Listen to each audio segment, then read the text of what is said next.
Man, this is a pretty important fight. I'm surprised it's not getting more coverage. What's good? It's Woog.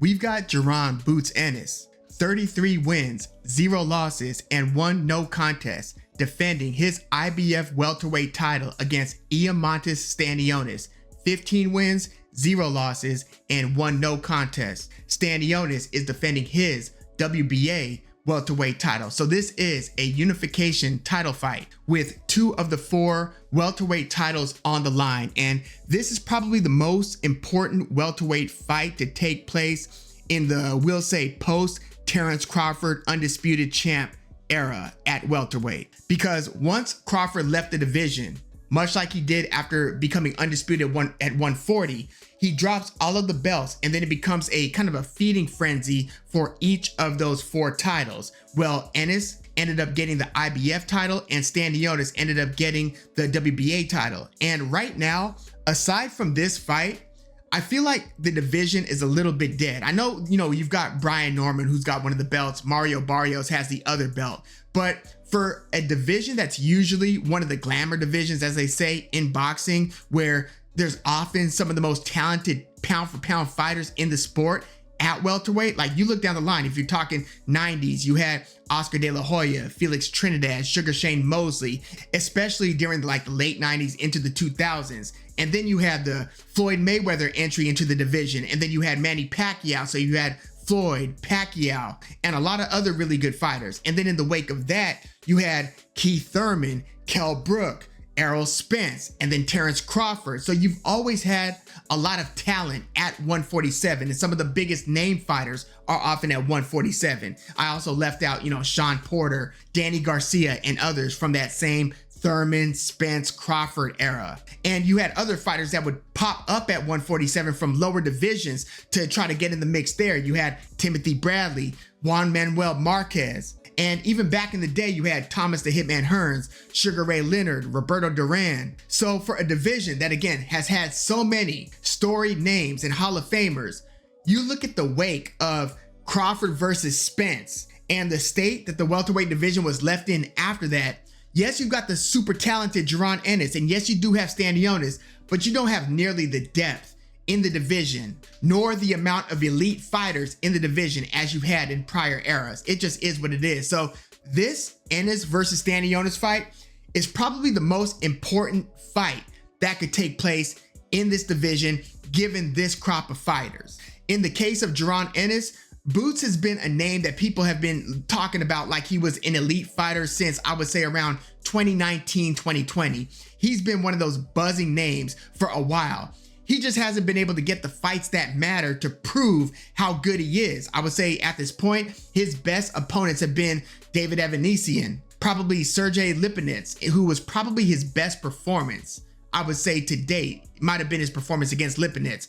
Roman Villa was a pretty good fighter who had beaten Rashidi Ellis in a close fight. So Boots Ennis, for the most part, has been demonstrating how good he is, just not against the guys that matter most. He was desperately trying to call out Terence Crawford, but Terence Crawford, after becoming undisputed, left the division and will probably fight Canelo Alvarez later this year. I always wanted to see Jaron Ennis against Virgil Ortiz, but that never came into fruition. And recently, it looked like they were going to make Ennis versus Ortiz, but Ennis pulled out and decided to go a different route. A lot of people were disappointed about that decision by Jaron Boots Ennis, but it's not a bad consolation prize when you talk Ennis versus Stanionis, another really good, high quality, dangerous fighter. Not as proven as Virgil Ortiz at this point, especially with Virgil's latest 2 wins against Bohachuk and Madrimov, but Stanionis is pretty highly touted and well respected. I mean, I would say his most important win was where he captured the then lesser version of the WBA belt against Raza Butayev. That was seen to be a pretty even fight on paper. Stanionis won that one, something like 8 rounds to 4. It was a tough fight, but Stanionis pretty clearly won a close competitive fight against Butayev. Butayev, by the way, I think has only fought once since that, as has Stanionis. Think about it. This fight between Stanionis and Butayev was in April of 2022. It was on the Errol Spence versus Yordanis Ugas undercard. April of 2022, Stanionis has fought once since. That was in May of 2024, and that was because so much of Stanionis's last 3 or so years were tied up in him trying to make a fight with Vergil Ortiz, who at the time was battling the rhabdomyolysis that pulled him out of multiple attempts to make that fight.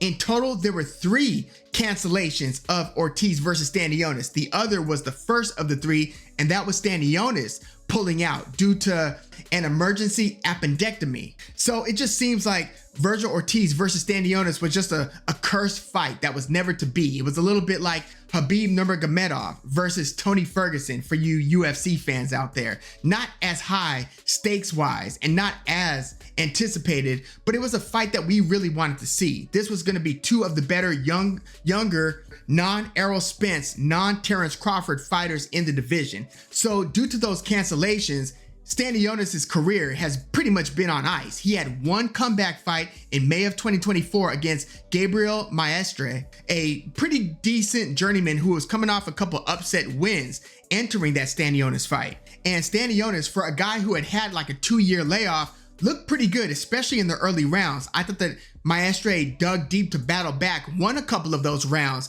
and ended up making it the full 12-round distance. So I don't know if it was because of Stanionis having that layoff where he couldn't finish the job essentially against Maestre, or maybe Maestre is just a tough dude who really hangs in there and throws punches back. But that ended up being it was a clear win for Stanionis. But it did look like the fight started to even out a little bit more in the second half of the fight. And I thought that Maestre had some success to Stanionis' body, which we're going to talk about as how that might pertain to Boots versus Stanionis. But style-wise, you've got Boots who can switch. He's got longer arms. He's a taller fighter between the two. And, you know, when he's at his best, he looks like he's got it all from an offensive arsenal standpoint. But then you see him against Chookagian in that rematch against Karen Chookagian, where the first time that they fought 4 fights ago for Boots, Chookagian was moving a lot, never really engaged, and ended up, losing just about every round in a 12-round decision win for Boots. It was a very boring fight to watch because Chookagian was so evasive and Boots had trouble tracking him down and really putting a hurt on him.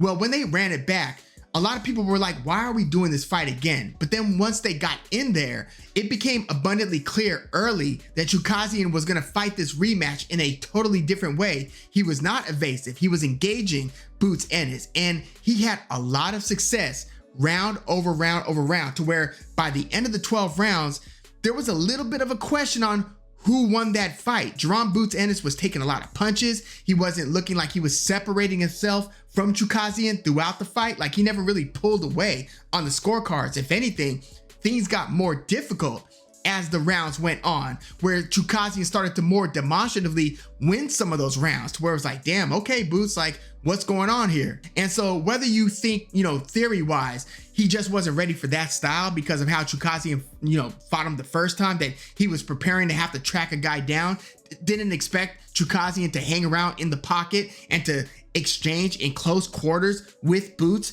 throughout the fight. Maybe he wasn't ready for that. But when you listen to like the chatter in the corner and the instruction, it didn't seem like they were really prepared to even adjust over the course of this fight against Karen Chookagian. So that was pretty puzzling. I was a little bit disappointed coming out of that one. And, it was one of those homecoming Philadelphia fights for Jaron Ennis, where he has to kind of awkwardly answer the questions and have that in-ring interview with, a crowd that was appreciative, but a performance that was like, ugh. And then having to, address your fans and then try to sell your next fight after that. Boots Ennis he didn't even seem like he was like all there in terms of his focus on the interview because of how bad that performance was, and just not being sure what you want to say about that right after it happens. It was really kind of awkward. But that was Boots Ennis's last fight heading into the Stanionis fight. So again, Stanionis has had 1 fight in the last 3 years. Boots Ennis has been active, but the recent path has been a little bit weird because, in the case of 2 fights ago, David Avanesian was a late replacement for Cody Crowley. That was supposed to be Boots versus Crowley, which was a pretty good matchup on paper. So Avanesian is the one who ends up fighting Boots, and Boots finishes Avanesian in the 5th round. And then he has that really bad performance against Karen Chookagian in his most recent fight. So Very different paths for the two of these guys, but here we are, Jaron Boots Ennis versus Eimantas Stanionis. But as I was saying, Boots Ennis is the longer fighter between the two. He's the one who wants more distance, even though sometimes when he really gets ticking, he could fight well on the inside too. Shorten his punches, go to the body, mix it up, kind of do the shoulders out there. Then you start throwing punches after creating some separation with your shoulders. He's pretty good at that when he gets going. And again, for range, it depends on who he's fighting. Usually when he's like really clicking, he's got the jab is working, the left hand's working if he's in the southpaw stance, the right's working when he's in the orthodox stance, throws nice hooks, pretty good reflexes.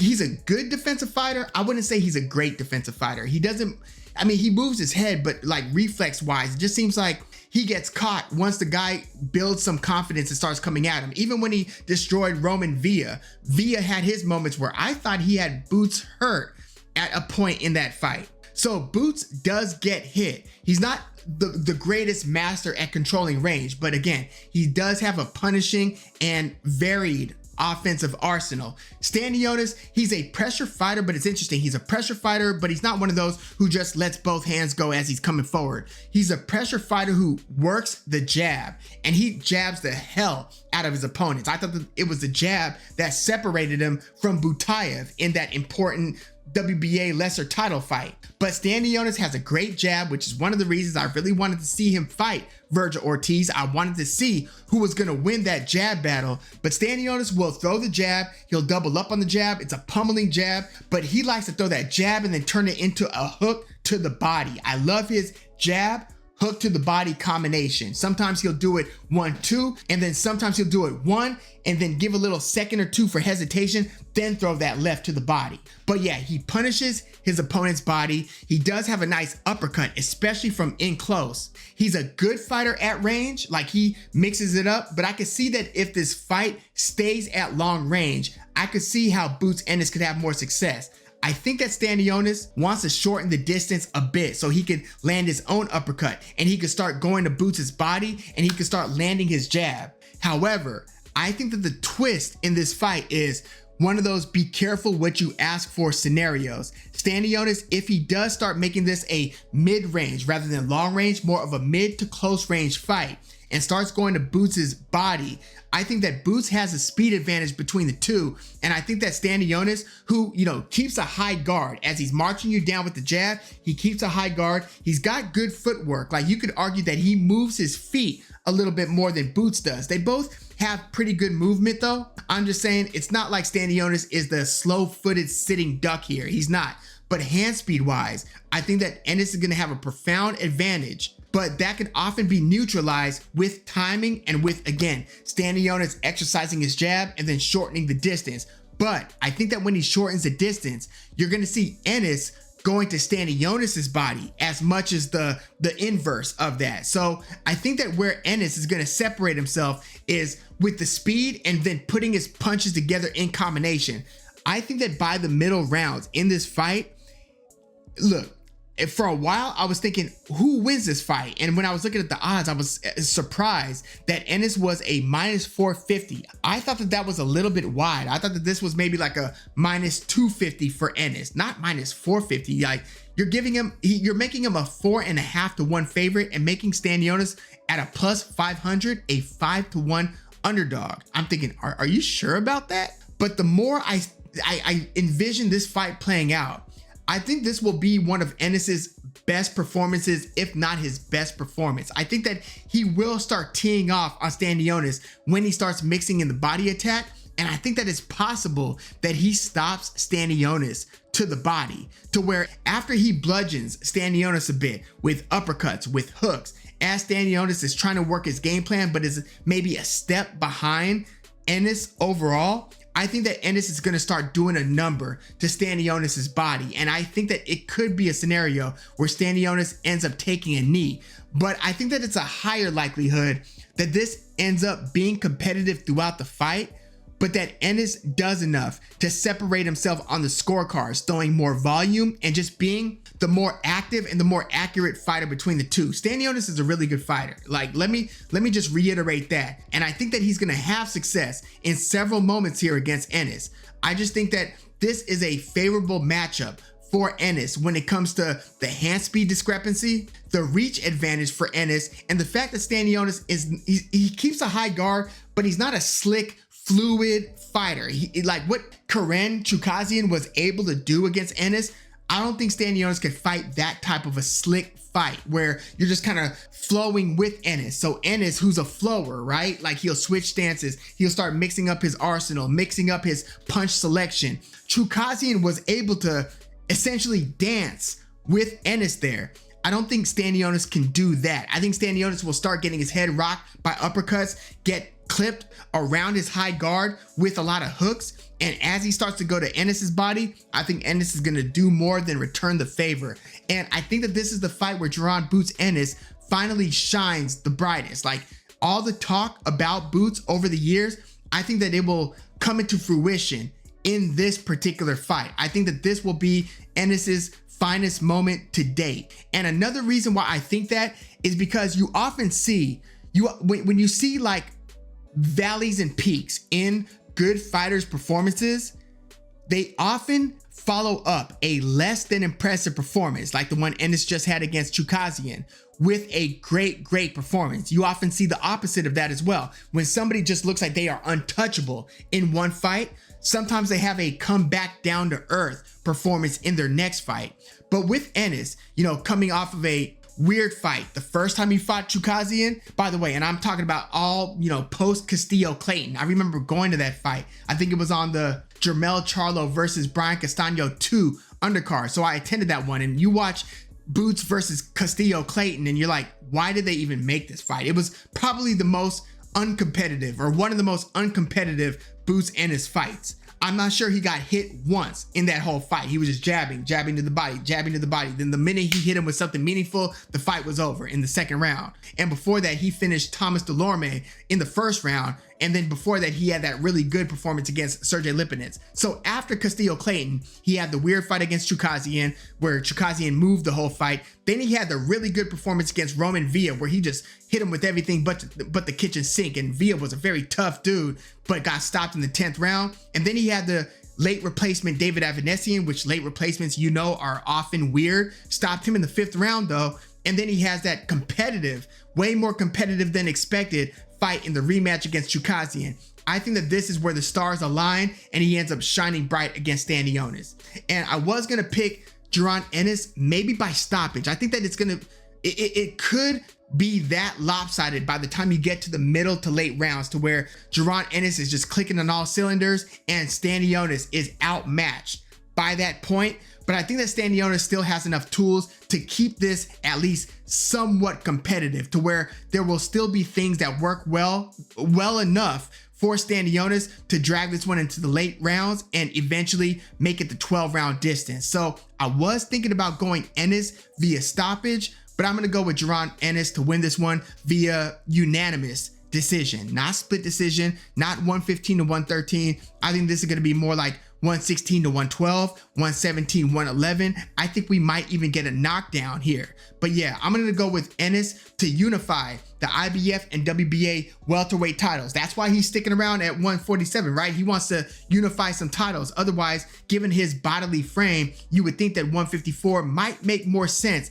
at this point. Like, he's not in his early to mid 20s anymore. Jaron Ennis is now 27 years old. So you start growing. He's already 5'10". You would think 154 is just around the corner. But yeah, he wanted to make it a point to unify titles. I don't know how many of the belts he wants to unify at 147, but I think that he's going to unify these two titles here against Eimantas Stanionis. But yeah, let me know your thoughts on this fight. Who do you think wins this one and how? Let me know your thoughts in the comments. Like the video. Subscribe to the channel if you are into the fight talk. I'm Woog. Thanks for tuning in.